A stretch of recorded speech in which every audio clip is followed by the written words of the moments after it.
న్యాయాధిపతులు 16వ అధ్యాయం 4 నుండి 22వ వచనం వరకు ఉన్న సంగతులను మనం ధ్యానించుకొని యవనస్తుల కూడికను ముగించుకున్నాం. గత వారంలో కూడా ఇలాగే చేశాడు. 16వ అధ్యాయం 1వ వచనంలో సంసోను గాజాకు వెళ్ళి వేసిన అతను చూసి ఆమె యొద్ద చేరాను. ఇక్కడి నుంచి ఆయన బలహీనుడవుతూ వచ్చాడు.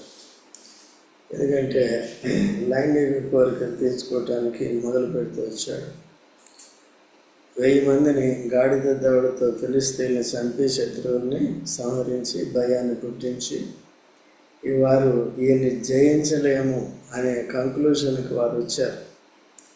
సో ఆ సమయంలో ఇంకా కూడా ఈయన బలహీనుడవుతున్నాడు. అక్కడి నుంచి వెళ్ళిపోయాడు. ద్వారబంధాలు రెండింటినీ కూడా ఓడబెరికి వీళ్ళు ఫిలిష్తీయులు తన మీద పడతారని ఓడబెరికి తన బలాన్ని ప్రదర్శించి తీసుకుని వెళ్ళిపోయాడు. వెళ్ళిపోయిన తర్వాత 4వ వచనంలో పిమ్మట అతడు షోరేకు లోయలోనున్న దెలీలా అనే స్త్రీను మోహింపక ఎక్కడికి వచ్చాడు? షోరేకు లోయలోకి వచ్చాడు. అక్కడ ఎవరున్నారు? దెలీలా అనే స్త్రీ ఉంది. అయితే అక్కడ చేరాడు. ఫిలిష్తీయుల సర్దారులు ఆమె ఎద్దుకు వచ్చి ఆమెతో, నీవు అతని లాలన చేసి అతని గొప్ప బలము దేనిలోనున్నదో మేమేలాగా అతన్ని గెలవచ్చునో తెలుసుకొనుము. మేము అతన్ని బంధించి అతని గర్వం అణపుదుము. అప్పుడు మాలో ప్రతివాడును 1000 వెండి నాణ్యములు నీకు ఇచ్చదమని చెప్పిరి. కాబట్టి ఈ స్త్రీ డబ్బులు కాసిపడే స్త్రీ. అయితే ఫిలిష్తీయుల యొక్క సర్దారులు వచ్చి, పెద్దలు వచ్చి ఏం చెప్పారు? బేరం ఆడారు. ఈయన బలము ఎక్కడుందో దాని రహస్యం ఏంటో నువ్వు తెలుసుకో, మేము అతన్ని బంధిస్తాం. బంధించిన తర్వాత ఆయన నీకే ఏమిస్తామంట? 1000 వెండి అంటే 1100 వెండి నాణ్యాలు నీకు ఇస్తాం. కాబట్టి ఈయన బలహీనుడయ్యాడు, వారి మధ్యలో చిక్కుకున్నాడు. ఎప్పుడు కూడా నీతిమంతులను పాడు చేయటానికి సాతానుడు పొంచి ఉంటాడన్నమాట. వలలు వడ్డుతాడన్నమాట. వాని వలల్లో చిక్కుకోకుండా జాగ్రత్తగా ఉండాలి. మొదటి నుంచి ఆదామవుల దగ్గర నుంచి కూడా సాతానుడు ఏం చేస్తున్నాడు? వలలో దాని వలలో చిక్కుకుంటే ఎక్కడికి వెళ్తాం? పాతాళ పాశంలోనికి వెళ్ళిపోతాం. దేవుని నుంచి దూరం అయిపోతాం. భక్తులు చెడిపోతారు. ఆదామవులు సృష్టింపబడినప్పుడు దేవుని కుమారులుగా కుమార్తెగా ఉన్నారు, మంచిగా ఉన్నారు, పరిశుద్ధంగా ఉన్నారు. ఎప్పుడైతే సాతానిక ఉరిలో హవ్వ పడిందో, వలలో హవ్వ పడిందో ఏమైందండి? వాళ్ళు బలం పోయింది, బలహీనులయ్యారు, పాపులయ్యారు. పాపి అంటే బలహీనుడని అర్థం. పరిశుద్ధుడు అంటే బలవంతుడని అర్థం. పరిశుద్ధుడు సాతాను బలవంతుడు. వాడిని కూడా జయించవచ్చు. దేని ద్వారా? పరిశుద్ధత ఉంటే పరిశుద్ధాత్మ మనకి బలం ఇచ్చి మనకి శత్రువుగా ఉన్న వాటి మీద విజయం ఇస్తాడు. ఎప్పుడైతే అపవిత్రం అవుతామో పరిశుద్ధాత్మ శక్తి మనకి ఉండదు. అందుకని ఎప్పుడు కూడా పరిశుద్ధాత్మ శక్తి, ఈవెన్ మనం ప్రార్థన చేసినప్పటికీ కూడా పరిశుద్ధత లేకుండా మనం దేవుని దగ్గరికి వెళ్ళాం, ఇష్టలుగా ఉండలేమోటి, లేకపోతే దేవుని దగ్గరికి మన ప్రార్థనలు వెళ్ళాం. చూడండి యోహాను సువార్త 9:31. యోహాను సువార్త 9:31 త్వరగా చదవండి. దేవుడు ఎవరు మనం ఆలకించకండి? పాపులు. ఒకవేళ నేను యేసు ప్రభు రక్తంలో కడగబడ్డాను చెప్పుకున్నా, ఆ పరిశుద్ధత ఏం కావాలి? కొనసాగుతూ రావాలి. దేవుని భయం చేత పరిశుద్ధతను సంపూర్తిగా చేసుకురావాలి.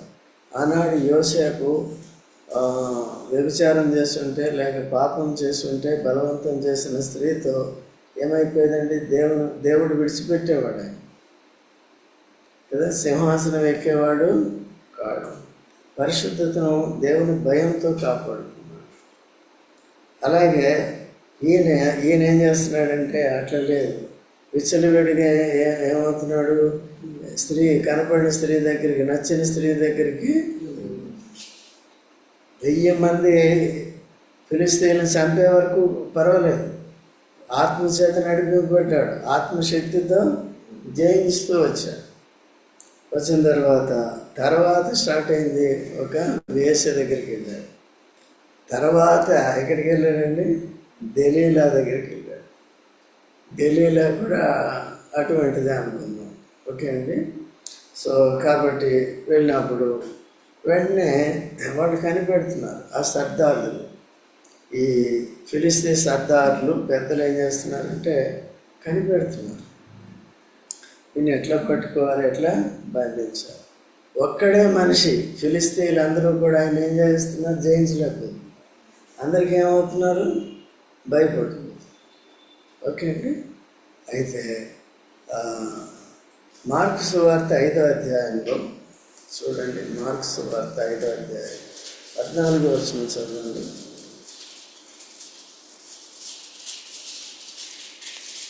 మార్కు సువార్త 5:14. ఆ బంధువులు నేర్చుకున్నవారు 10 నుంచి చదువు.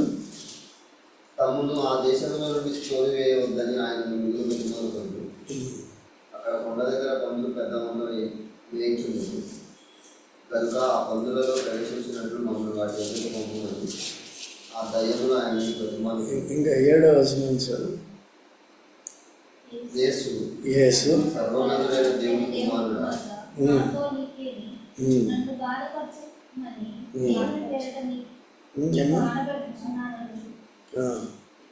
ఇక్కడ ఈ సందర్భం తెలుసు, సందర్భం తెలుసు కదా. గెరసేన దేశంలో శానా అనే దెయ్యాలు పట్టిన ఒక వ్యక్తి అన్నాడు. ఎక్కడ నివాసం చేస్తున్నాడు, సమాధుల్లో నివాసం చేస్తున్నాడు. శానా అంటే అర్థం ఏంటి, 2000. అక్కడ కింద రాసి ఉంటుంది ఎంతమంది అంట, 2000 మంది దెయ్యాలు పట్టిన వాళ్ళు ఉన్నారు. కాబట్టి ఈ ఒక్కతన్ని చూసి ఆ శ్మశానం గుండా ఇటు పోయేవారు కూడా భయపడుతుంది. తాను రాళ్ళు తీసుకుని కొట్టుకుంటూ గాయపరుచుకుంటున్నాడు లేదా తన శరీరాన్ని. ఎందుకంటే సాతాను యొక్క స్వాధీనంలో, అందులోకి ఒక్క సాతాను కాదు, ఎంతమంది, ఒక్క దెయ్యం కాదు, 2000 మంది. అంత భయంకరమైన పరిస్థితిలో ఉన్నప్పుడు యేసుక్రీస్తు ప్రభు అటు వెళ్ళాడు. వెళ్ళిన తర్వాత యేసును చూసిన వెంటనే వచ్చి సాగిలపడ్డాడు. ఎవరండి, సాతాను. తనలో ఉన్న సాతాను శాన అంతా ఏమైంది, వచ్చి సాగిలపడ్డాడు. ఆ వ్యక్తికి ఏం లేదు బాబు, ఆ వ్యక్తి న్యూట్రల్. దెయ్యం పట్టుకుంటే దెయ్యం ఆధీనంలో ఉంటాడు. సో దేవుని నమ్ముకుంటే దేవుని ఆధీనంలో ఉంటాడు. యేసుప్రభు నమ్ముకుంటే యేసుప్రభు ఆధీనంలో పరిశుద్ధాత్మ నింపుదలతో ఉంటాడు, పరిశుద్ధాత్మ స్వాధీనంలో ఉంటాడు. యేసుప్రభు నమ్ముకోకపోతే చెప్పు, ఈయన ఎక్కడ ఎవరి ఆధీనంలో ఉన్నాడు, వాడేం చేస్తాడు, ఈ శరీరాన్ని అంతటిని పాడు చేసేస్తాడు. ఎక్కడంటే అక్కడ కొట్టేసుకుంటాడు. సాతానికి ఏంది, లోపల ఉన్న సాతానికి ఏం దెబ్బలు తగదు, ఈ వ్యక్తిని పాడు చేస్తుంది. సాతాను ఎప్పుడు కూడా మనిషిని ఏం చేస్తాడు, మెంటల్గా పాడు చేస్తాడు, ఫిజికల్గా పాడు చేస్తాడు, స్పిరిచువల్గా పాడు చేస్తాడు. స్పిరిట్ని ఎక్కడ పంపిస్తాడు, నరకానికి పంపిస్తాడు. అటువంటి పని చేస్తాడు. వాడు నరకపాత్రుడే, నరకాన్ని మార్చుకోలేడు, వాడి తీర్పులోకి వెళ్ళిపోయాడు. ఓకేనా. అటువంటి పరిస్థితుల్లో మనుషులను కూడా చేస్తాడు. యేసు ప్రభు అక్కడికి వెళ్ళిన వెంటనే ఆ సేన దెయ్యాలు ఆయనలోన వచ్చి సాగిలపడి, సర్వోన్నతమైన దేవుని కుమారుడా,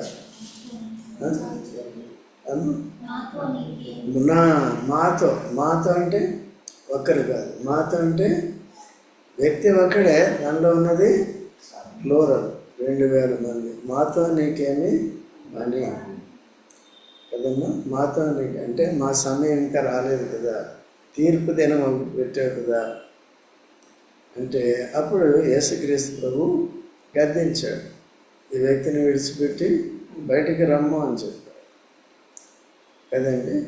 వెంటనే మేము ఎక్కడికి వెళ్ళాలి వచ్చి అంటే ఇక పందులు ఉంటాయి అక్కడ. ఆ పందులు లోకి సెలవు ఇమ్మంటే సెలవు ఇచ్చాడు. ఆ పందుల్లోకి వెళ్ళిపోయినాయి. ఆ పందులు ఏమైనాయండి? అవి కూడా కంట్రోల్ కోల్పోయినాయి. సాతాను పట్టుకుంటే ఏమడదు, కంట్రోల్ హాని చేసుకుంటాం. సముద్రంలో దూకి అని చచ్చిపోతే ఆ ఊర్లో ఆ పందులు వానర్లు ఇది చూసి ఏం చేశారు? యేసుక్రీస్తు ప్రభుని మా ఊరి వదిలేసి వెళ్ళిపోయింది కదా. ఎవరెక్కువ ఇష్టం? ఆ ఊరికి ఎవరెక్కువ ఇష్టం? పందుల యేసు ప్రభు? అర్థమైందా? పందులు ఇష్టం. చాలా మనకి ఏది ఇష్టం? నీకేమైనా అర్థమవుతుందా? వింటున్నావా? ఏదో ఇట్లా చూస్తున్నావు. ఏమర్థమైంది? పందులు ఇష్టమా యేసు ప్రభు ఇష్టమా? కాబట్టి కొంత ఏం చేయాలి? మనం కోల్పోవాలి. యేసు ప్రభుని సంపాదించుకోవాలంటే ఏం చేయాలి? కోల్పోవాలి. అది నిద్రే కావచ్చు, లేకపోతే ఏదో అర్జెంట్ పని ఉంది, ఈ పని ఉంది, ఆ పని ఉంది వింటున్నామా, ఆ పని ఈ పని ఉందని వెళ్ళిపోవటం. ఏది ఇంపార్టెంట్ అయిపోయింది మనకి? దేవుని సన్నిధి, దేవుని వాక్యమా, లేకపోతే ఊరికే బయట తిరగటమా? లేదా బయట ఏమవుతుందండి? బయట తిరిగితే సాతాను ఆవరిస్తాడు. లోపలుంటే పరిశుద్ధాత్మ స్వాధీనంలో ఉంటాం. పరిశుద్ధాత్మ శక్తితో జీవించగలుగుతాం, భక్తి కలిగి ఉండగలుగుతాం, మన రక్షణని కాపాడుకోగలుగుతాం, మన దేవుణ్ణి సేవించగలుగుతాం. సో ఇలాగా సెపరేట్ అయ్యేది మనం నేర్చుకోవాలి. ఆ ఊరోడు ప్రకృతి సంబంధాలు, ఆత్మ సంబంధమైన విషయాలు వాడికి తెలియదు కాబట్టి, సో యేసుక్రీస్తు ప్రభుని కావాలంటే ఆయనతో సహవాసం చేసి మాట్లాడితే అందులో మళ్ళీ ఆటోమేటిక్గా వస్తాయి. వాళ్ళ ముందు యేసు ప్రభుని ఎరిగి రక్షణ పొందితే ఆటోమేటిక్గా వస్తాయి. నా నీతిని రాజ్యాన్ని మొదట వెతుకండి, అప్పుడేమవుతాయి? లేక దేవుని రాజ్యాన్ని నీతిని మొదట వెతికితే అప్పుడు చూడండి ఎందుకు వచ్చింది కూడా. మత్తయి 6:30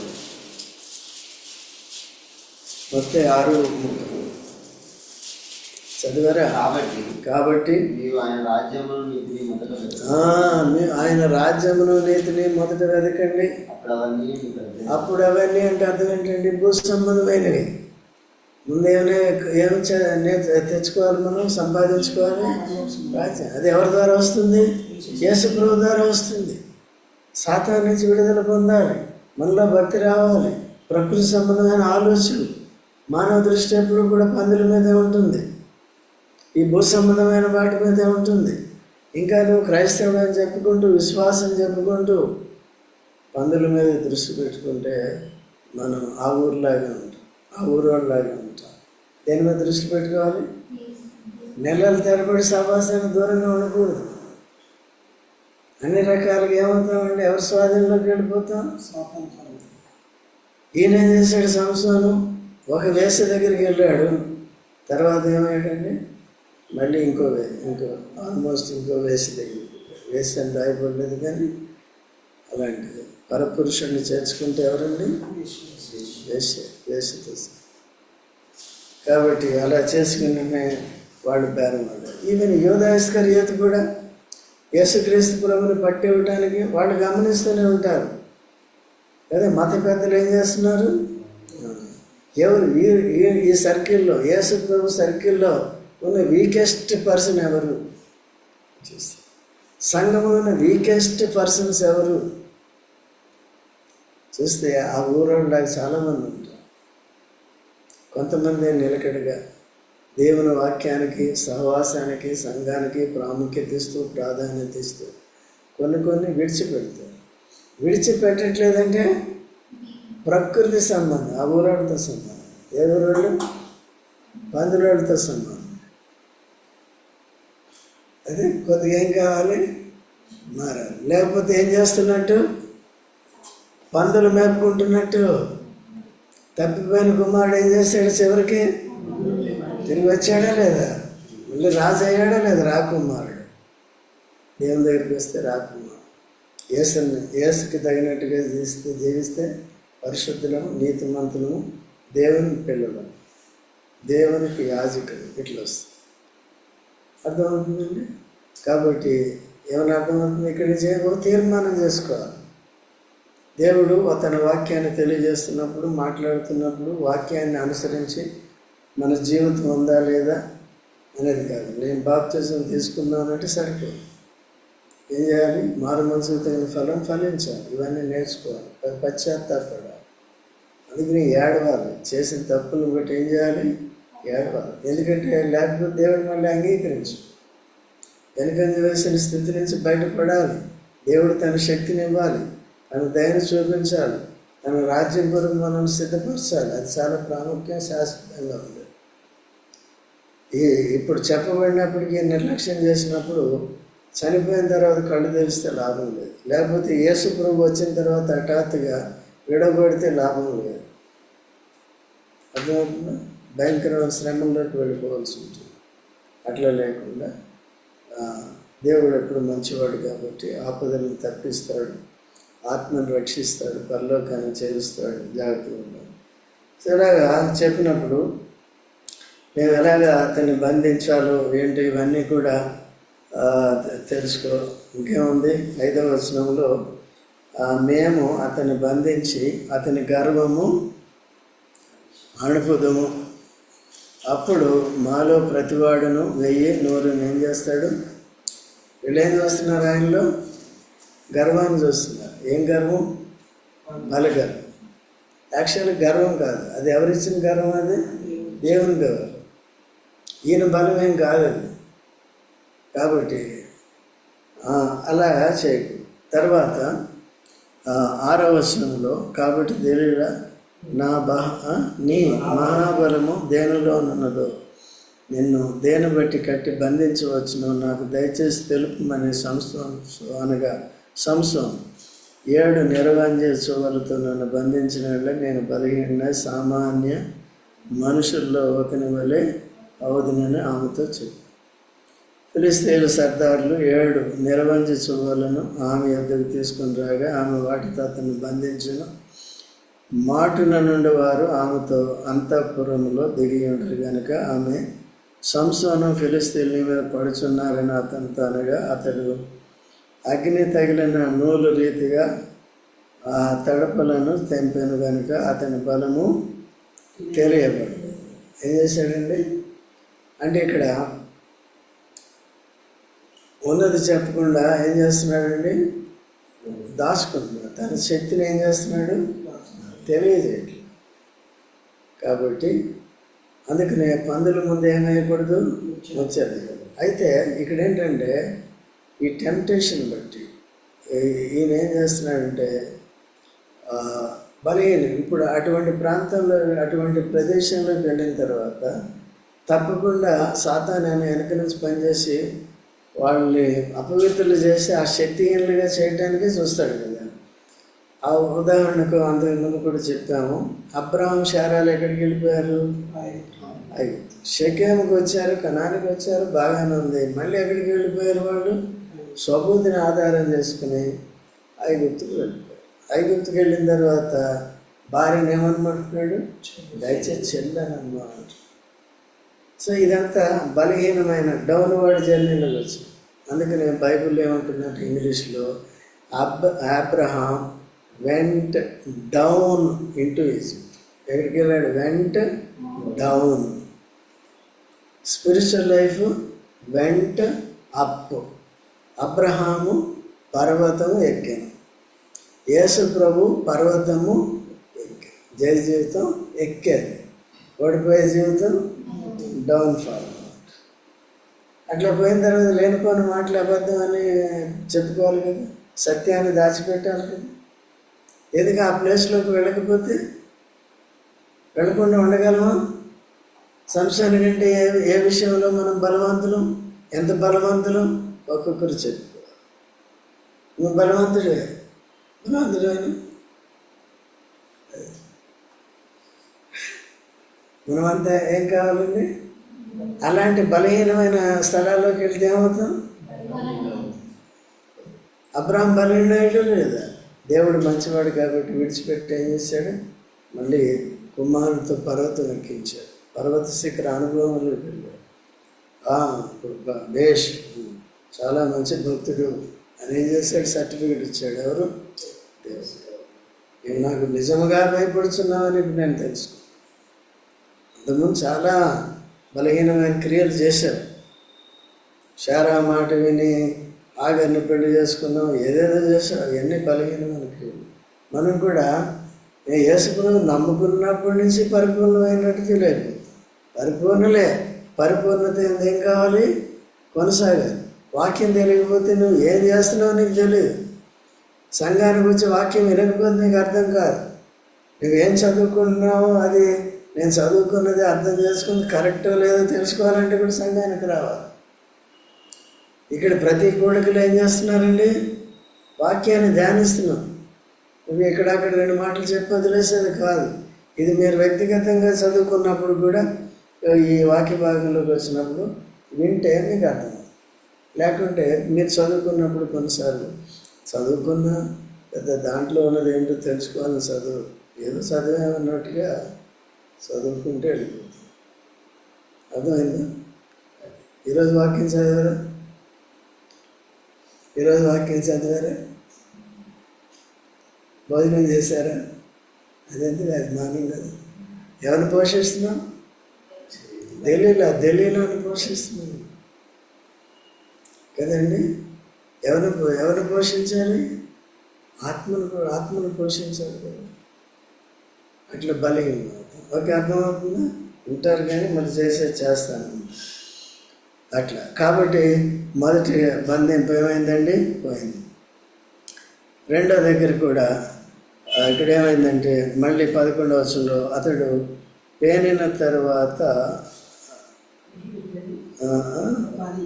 పనికి కొత్త తాళ్లతో సరే అదే వదిలే, కొన్ని విడిచిపెడతాను, టైం సరిపోదు. అతడు పేనిన తర్వాత పనికి పెట్టని అంటే యూజ్ చేయని, పనికి పెట్టినంటే యూజ్ చేయనివి కొత్త తాళ్ళు అని అర్థం. ఏం చేశారు? బంధించిన నేనేం చేస్తాను? నేను బలహీనుడైపు సామాన్య మనుషులు ఒకని వలె అయిపోతానని చెప్తాను. ఆమె ఏం చేసింది? రెండోసారి కూడా సర్దార్లు చెప్పి వారు పిలిచినప్పుడు వచ్చారు. అప్పుడు ఏమైపోయిందండి? అది దెలీలా పేనబడిన కొత్త తాళ్ళను తీసుకొని వాటితో అతన్ని బంధించి సంసోను ఫిలిస్తీన్ల మీద పడుచున్నారని అతనితో అనేను. అప్పుడు మాట నుండి వారు అంతఃపురంలో నుండి అతడు తన చేతుల మీద నుండి నూలు పోగొలి ఆ తాళ్ళని ఏం చేశాడు? మళ్ళీ ఇంకో శోధన పెట్టింది. సాతానుడు కూడా యేసుప్రభుని ఎన్నిసార్లు శోధించాడు? 3 సార్లు. ఒకటేంటి? శరీరాశ. రెండోది ఏంటి? నేత్రాశ. మూడోది ఏంటి? మనలో ఉన్న గర్వాన్ని బయటకు తీసుకొస్తుంది. మనలో ఉన్న అతిశయాన్ని బయటకు తీసుకొస్తుంది. ప్రభువుని బట్టి అతిశయిస్తే వాడు ఏం చేయలేడు కదా. మన ఘనత గౌరవాలను బట్టి, మన బలాన్ని బట్టి, మన యుక్తి శక్తులను బట్టి అతిశయించామా పడిపోతాం కదా. ఈ రాళ్ళని రొట్టెలు చేసుకున్నారు. దేవుని మాట వల్లనే బతికేదండి కదా. శరీరం చచ్చినా చచ్చిపోతుంది, ఆత్మ బతకాలంటే దేవుని వాక్యం ఇంపార్టెంట్ కదా. రెండోది, ఇదంతా నీకు ఇస్తాను, నాకు సాగిలపడి మొక్క అంటాడు సాతానుడు. ఎవరు? యేసు సృష్టికర్తను ఆరాధించవలసిన యేసుక్రీస్తు ప్రభుని ఏం చేస్తాడండి? ఈ భూమి ఇవన్నీ నీకు ఇస్తాయి. ఇవన్నీ వాడు తాతయ్య కదా. ఇప్పుడు ఇక్కడ కూర్చొని మీరు అంకుల్ ఈ ఇల్లు నీకు ఇచ్చేస్తాం, నాకు సాగిలపడి మొక్కుతావా అని అడిగితే ఎట్లా ఉంటుంది? నాది నాకేమిటండి? మేడం వాడు అంత తెలివైన వాడు. ఏ తెలివి అది ఉల్లిపాయలు తెలివి. ఎందుకు పనికిరాదు? అదేండి ఊడిపోయేదే. ఉల్లిపాయలు పొరలు ఏమవుతాయి? ఊడిపోయాయి, పనికిరావు. అట్లాంటి తెలివి అన్నమాట. తర్వాత ఏం చేశాడు? పైకి దూకు అవసరం, పైకి దూకంటే అవసరం. నువ్వు మగవాడు అయితే ఈ పని చేయరా అంటే ఏం చేస్తారు కొంతమంది? చేస్తారు. నువ్వు ఆడదాని అయితే చెయ్యి, నీ పేరు ఇవన్నీ అవసరం అండి. అలాంటి ఉద్రేకాలకు పోకూడదు. ఏమైనా అర్థమవుతుందన్నా? రైట్, సరే. కాబట్టి ఇంకా 3వ సాధనలోకి వచ్చింది. ఇక్కడ 13వ వచనంలో, అప్పుడు దెలీలా, ఇదివరకు నీవు నన్ను ఎగతాళి చేసి నాతో అబద్ధం ఆడితివి, నిన్ను దేని వల్ల బంధింపవచ్చునో నాకు తెలుపమని సంసోనుతో చెప్పగా అతడు, నీవు నా తల జడలను 7 అల్లిన ఎడల సరి అని అతనితో చెప్పాను. అతడు ఆమె మేకతో దాన్ని దిగగొట్టి, సంసోను ఫిలిష్తీయుల మీద పడుచున్నారని అతనితో చెప్పినప్పుడు అతడు నిద్ర మేలుకొని మగ్గపు మేకును నేతను ఓడి తీసుకుని పోయింది. కాబట్టి ఇప్పుడు చాలా దగ్గరికి వచ్చింది, సత్యం చెప్పడానికి దగ్గరకంటే వచ్చేసింది. ఏంటి, నా 7 జడల్ని మేకు కొట్టేస్తే నేను అట్లాగే ఉంటాను అని చెప్పి ఆ మేకకు, మగ్గపు మేక కట్టేసి జడలు పాతేస్తే ఇక నేను బలహీనని అయిపోతాను అంటే వాళ్ళు వచ్చారు. ఏమైందండి, ఆమె తర్వాత ఏమైంది, పోయిన అప్పుడు ఆమె, నా యందు నీకు ఇష్టం లేనప్పుడు నేను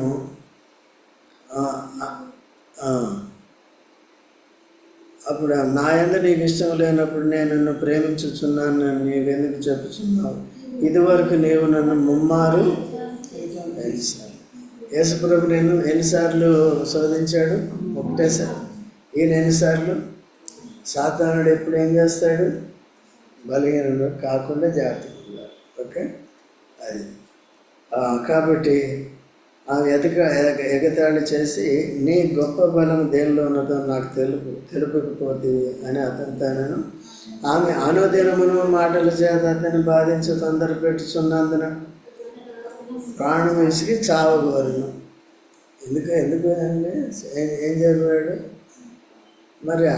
ప్లేస్ వదిలేచ్చు కదా, దేవుడు ఇంత అవకాశం ఇచ్చాడు కదా, ఇన్ని అపవిత్రమైన కార్యాల్లోకి వెళ్ళిపోయావు కదా, కనీసం 1, 2 బుద్ధి తెచ్చుకోవాలి కదా, ఎవరు తెచ్చుకోవాలి బుద్ధి? ఒక పక్కని దేవుని సేవకుడిని అంటున్నావు, న్యాయాధిపతిని అంటున్నావు, ఇశ్రాయేల్ని రక్షించేది నీ మిషను, నీ వృత్తి, అది మర్చిపోయేది చేస్తా. యేసుప్రభు ఎందుకు వచ్చాడు ఈ లోకానికి? మనల్ని రక్షించాలంటే ఏం చేయాలి? ప్రాణం పెట్టాడు. సూటిగా అన్నీ తన పని ఏంటి, తన ఉద్దేశం ఏంటి, దేవుడి ఇక్కడ పంపింది అనేది తూచా తప్పకుండా, సమయాన్ని పోకుండా 33.5 సంవత్సరాలు ముగించాడు. అదే మిషన్ అంటే. మిషనరీస్ అంటారు కదా, అది అంటే వాళ్ళు ఇండియాకి రావాలి, ఇంతమందికి సువార్త చెప్పాలి, అది ముగించుకుని ఏం చేయాలి? మన గురి. అందుకనే మన గురి, ఇప్పుడు మన గురి కలిగి ఉండాలి. ఎప్పుడు కూడా మన గురి ప్రభు మీద పెట్టుకోవాలి, మన గురి పరలోకం మీద పెట్టుకోవాలి, మన గురి దేవుడు మనకిచ్చిన పని మీద పెట్టుకోవాలి. అందుకనే వాక్యం సరిగా నేర్చుకోవాలి, చిన్న వయసులోనే మెచ్యూరిటీ తెచ్చుకోవాలి. ఎవరు ఏది చెప్తే అది నమ్మేది. లేకపోతే సాతానుడే ఇట్లా మనల్ని శోధిస్తాడు, పదే ఏం చేస్తాడు? శోధిస్తాడు. ఈ దెలీలా ఎలా శోధిస్తుందో విడిచిపెడుతుందని, ఎందుకంటే తన మిషన్ అది, తన టార్గెట్ అది. ఏం చేయాలి? ఎలాగైనా బంధించాలి, నేను డబ్బులు సంపాదించాలి అని చేసినప్పుడు తర్వాత ఇప్పుడు చెప్పేస్తాడు చూడండి 17వ వచనంలో, అప్పుడు అతడు తన అభిప్రాయం అంతా ఆమెకు తెలియజేసి,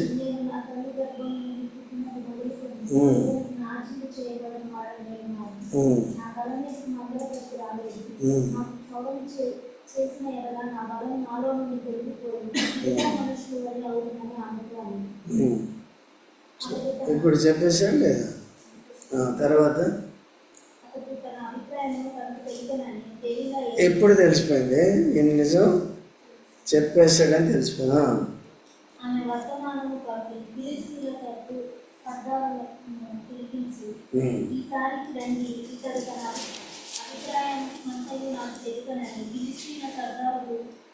రూపాయలను చేత పట్టుకొని ఆమె ఎద్దకు రాగా, ఆమె తన తొడ మీద అతన్ని నిద్రపుచ్చి ఒక మనిషిని పిలిపించి వాని చేత అతని తల మీద 7 జడలను శలభం చేయించి అతని బాధించుటకు మొదలుపెట్టాను. అప్పుడు అతనిలో నుండి బలం తొలగిపోయింది. అప్పుడు అతనిలో నుండి ఏమైంది? బలము తొలగి సరే చెప్పేశాడు. ఈ స్త్రీ ఏం చేసిందండి? ఆ విధంగా చేసింది. కనుక ఇదే న్యాయాధిపతుల్లో యాయేల్ అనే స్త్రీ ఉంటుంది కదా. యాయేల్ అనే స్త్రీ తన శత్రువుని ఓడించడానికి తను పారిపోతున్నాడు. సైన్యాధిపతి సిసెరా పారిపోతుంటే ఏం చేసిందండి? తన గుడారంలో చేర్చుకుని తను మంచిగా పాలిచ్చి నిద్రపుచ్చింది. పూర్తిగా అలసిపోయాడు కాబట్టి గురకలోకి వెళ్ళిపోయిన తర్వాత టెంట్ మేక తీసి ఏం చేసింది? కణతలు కణతే కదా ఇది, ఇక్కడ కొట్టి ఇక్కడికి వచ్చింది కదా. ఈయన ఏం చేస్తున్నాడు? ఆమె చేత కొట్టించుకుంటున్నాడు కదా. భక్తురాలు ఏం చేసింది? యాయేలు, బారాకు, దెబోరా, బారాకు, యాయేలు ముగ్గురు ద్వారా. అయితే బారాకు పురుషుడు, తన ద్వారా జయం రావాలి. అయితే తన ద్వారా రాదు, నీకు ఒక స్త్రీ ద్వారానే ఇశ్రాయేలుకి విజయం వస్తుందని చెప్పారు. ఓకేనండి. అట్లా మన ద్వారా రావాలి. మనం ఎప్పుడైతే ఆత్మీయ విషయాల్లో బలహీనమైపోతామో మనమే ఓడిపోతాం. ఎవరిలాగా? సంసోన్లా. ఎవరిలాగా ఓడిపోతాం? మంచిదేనా అది? ఎలా మనం జయించాలా వద్దా? ఈ లోకం దెలీలా లాంటిది కదండి. అట్లా ఉండకుండా జాగ్రత్తగా ఉండాలి. తర్వాత చదువు. తర్వాత 20వ వచనం. ఆమె సంసోను ఫిలిస్తీన్ల మీద పడుచున్నారనగా అతడు నిద్ర మేలుకుని అప్పటికే ఇంట్లో నేను బయలుదేరి విడుదల జిమ్ముకుందని అనుకున్నాను. అయితే యెహోవా అతన్ని ఎడబాసినని అతనికి తెలియలేదు. సీక్రెట్లు అన్నీ చెప్పేసిన తర్వాత ఉంటాడా? దేవుడు నాకు ఈజీగా లెక్క పెడతారా? దేవుడు చెప్పినా నేను ఇట్లా చేస్తూ ఉంటా. ఎడబాయని దేవుడు అంటే ఎప్పుడు ఎడబాయడు? నువ్వు కూడా ఎడబాడు. ఇప్పుడు చిన్నపిల్లవాడు నా చేయి పట్టుకుని నడిస్తే సరే, నా చేయి వదిలేసి వెళ్ళాడు అనుకో, ఏమవుతుంది? నన్ను ఎడబాసినట్టు. ఎప్పుడు దేవుని చెయ్యి పట్టుకోవాలి, విడవకూడదు. ఆయన కూడా విడవడు. ఎప్పుడైతే విడిచిపెట్టామో ఇంకా ఊహలో ఉంటే ఎట్లా? చేసే పనులన్నీ చేసేసి అపవిత్రమైన కార్యాలు, ఇంకా దేవుడు నన్ను పట్టుకున్నాడంటే ఎట్లా సాధ్యమవుతుంది? మరి ఎట్లా చెప్పు? మార్చుకోవాలే లేదు పద్ధతి, మార్చలేకపోతే అంతే. తర్వాత అప్పుడు ఫిలిస్తీయులు అతన్ని పట్టుకొని అతని కన్నులను ఓడదీసి గాజాకు అతన్ని తీసుకుని గాజాని ఏం చేసింది? ఈ మధ్యన ఇశ్రాయేలు గాజా ఫిలిస్తీన్ల ప్రాంతం కాబట్టి భక్తి అన్నవాడు. కాబట్టి ఈయన పట్టుకుని ఏం చేశారండి? కళ్ళు తీసేశారు. కళ్ళు లేకపోతే ఇంకేం చేయలేడు. అర్థమైందండి? కళ్ళు తీసేసి ఏం చేశారు? ఇత్తడి సంఖ్యలతో బంధించారు. అప్పుడు బందీ గృహంలో తిరగలి చూశారు. పాపం ఎప్పుడు కూడా ఏం చేస్తుంది? అధోగతికి పాల్గొస్తుంది. భౌతికంగా కూడా ఘనతను కోల్పోతుంది. ఇప్పుడు యజమానుడిగా ఉండవలసిన వాడు బానిస అయిపోతుంది. దేవుని గనపరిస్తే బానిస యజమానుడు. దేవుని గనపరచకపోతే శరీరంలో బలమైన వాడు బలహీనుడైపోయాడు. అందరికీ రాజుగా ఉండవలసిన వాడు ఇప్పుడు ఏం చేస్తున్నాడు? తిరగలుగుతున్నాడు. ఏదో అంటారు చూడండి, హోటల్కి వెళ్ళి బిల్లు కట్టకపోతే ఏం చేస్తారు? పిండి రుబ్బిస్తారండి. అట్లా అయిపోయింది. అర్థమైందా? తర్వాత అతడు బందీ గృహంలో ఏం చేశాడు? అయితే అతడు క్షౌరం చేయబడిన తర్వాత అతని తల వెంట్రుకలు తిరిగి మోల్చుటకు మొదలు. తర్వాత ఏం జరిగింది అనేది వచ్చే వారంలో మనం చూద్దాం. మీరు వచ్చినా రాకపోయినా సరే దేవుని వాక్యం కొనసాగుతూనే ఉంటుంది. కాబట్టి మీరు కూడా ఏం చేయాలి? వచ్చాయి. లేకపోతే తిరగలు తిప్పుకోవాలి. ఎక్కడ ఆ గుడ్డితనం ఆత్మీయ గుడ్డితనం అంటారు దాన్ని. ఆయన భౌతిక గుడ్డితనం, మనకు ఆత్మీయ గుడ్డితనం. అలా లేకుండా జాగ్రత్తగా ఉందాం, భక్తి కలిగి ప్రార్థన చేసుకుందాం.